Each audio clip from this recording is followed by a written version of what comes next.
도쿄 국제 시상식의 공기는 처음부터 예사롭지 않았다.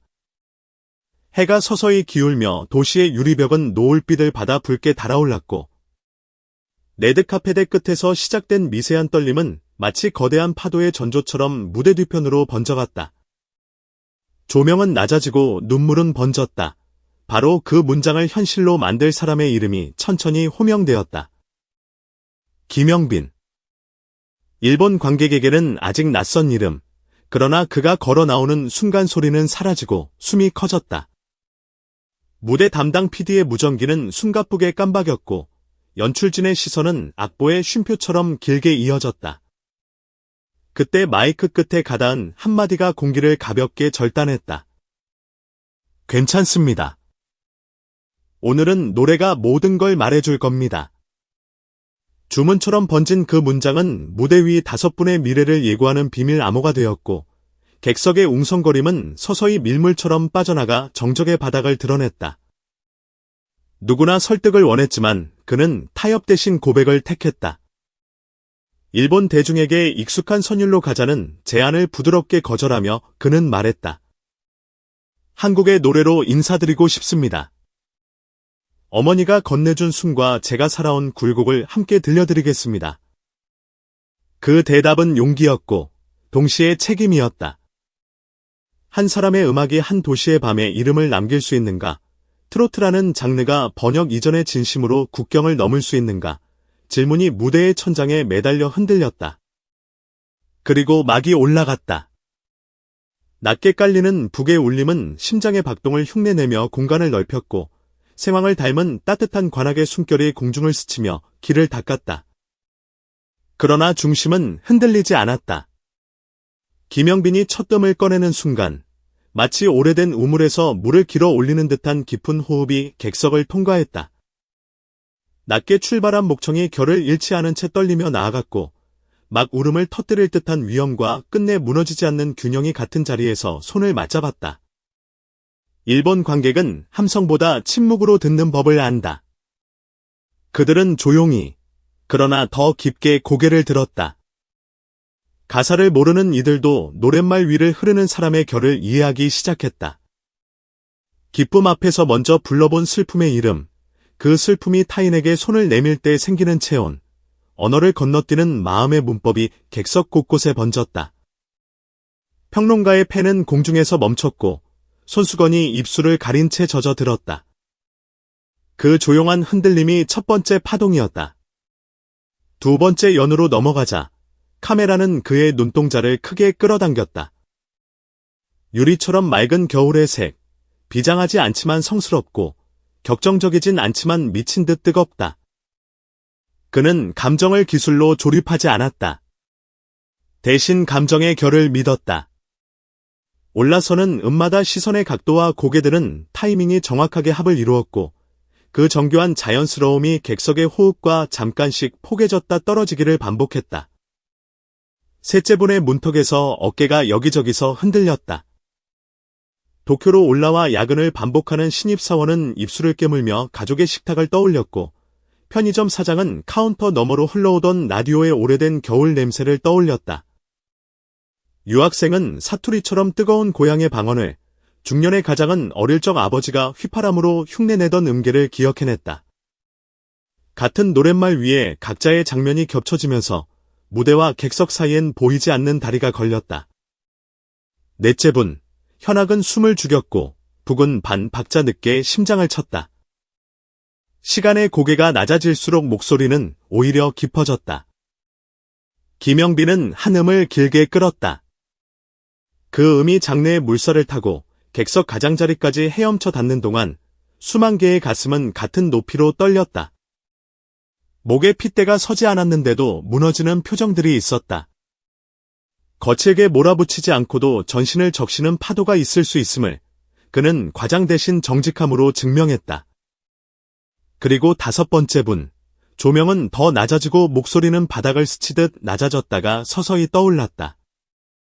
그 상승은 단순한 고조가 아니라 합의였다.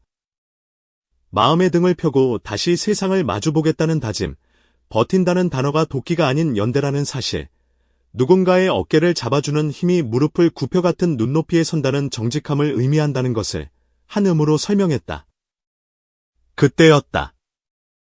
한 여자가 먼저 일어섰다. 고개를 숙인 채 시작된 박수는 금세 옆줄의 남자를 일으켜 세웠고 파동은 객석을 가로질러 스며들었다. 반쪽이 일어나더니 곧 전부가 일어섰다. 박수와 울음이 얽혀 거대한 파도가 되어 무대를 덮쳤고 무대 아래에서 올려다보던 조명 감독이 무전기에 속삭였다. 지금이 절정이다. 꺼뜨리지 마라. 이건 기록이 아니라 기억으로 남을 장면이다. 환호는 1분, 2분, 3분, 5분을 넘어도 끝나지 않았다.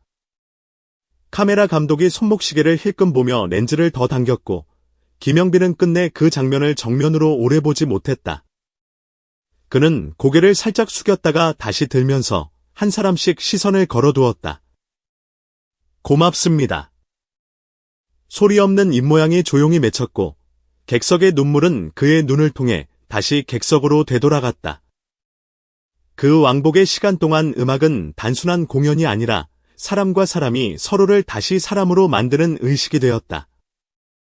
막이 내린 뒤 무대 뒤편에선 누군가가 조용히 울고 있었다. 그가 한국에서부터 챙겨온 기대로부터의 압력, 소속사와의 논의, 팬들의 편지, 그리고 어머니의 한마디가 모두 같은 자리에 내려앉았다.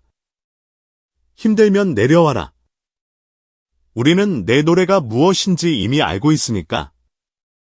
그 위로의 문장은 그날의 엔딩 크레딧 대신방 안에 오래 올렸다.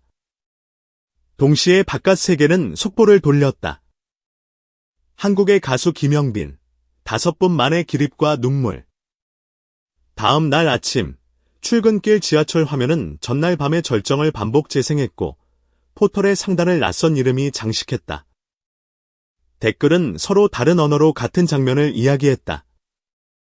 가사를 몰라도 마음이 울었다.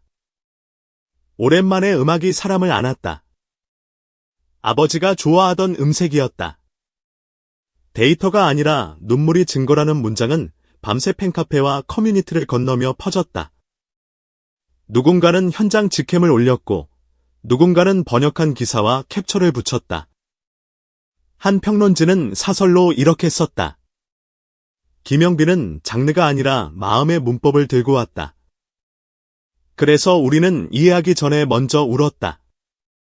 그 문장은 영상과 함께 다시 공유되며 이틀 만에 수백만의 도달을 만들었다.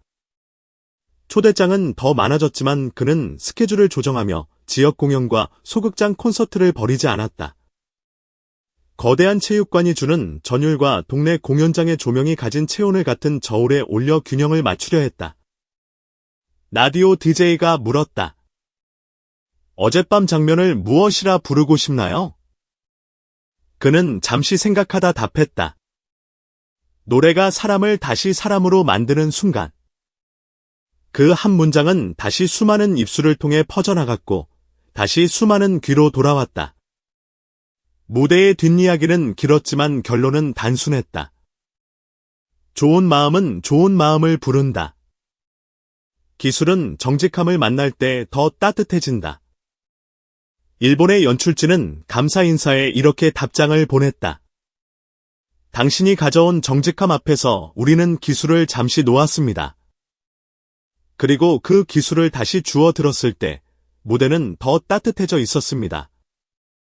그날 객석에서 울던 소녀는 회사의 첫 프로젝트를 마친 저녁, 퇴근길 골목 모퉁이에서 그의 이름을 플레이리스트에 올렸다. 평론가는 두 번째 칼럼을 쓰며 국경을 넘은 것은 장르가 아니라 인간의 다정함이었다고 썼다. 무대 감독은 연말 결산 회의에서 어젯밤의 영상을 다시 틀었다. 수치와 지표는 상승을 말했지만 그가 원한 것은 지표보다 긴 장면이었다. 5분 동안 일어서 울던 사람들, 거기에는 시장의 논리로 환산할 수 없는 가치가 있었다. 어디서 왔든, 무슨 언어를 쓰든, 잠들기 전 가슴에서 꺼내볼 장면 하나를 더 가진다는 것, 그게 음악이 주는 호사라는 것. 김영빈은 작은 노트의 첫 장에 그날의 제목을 적었다.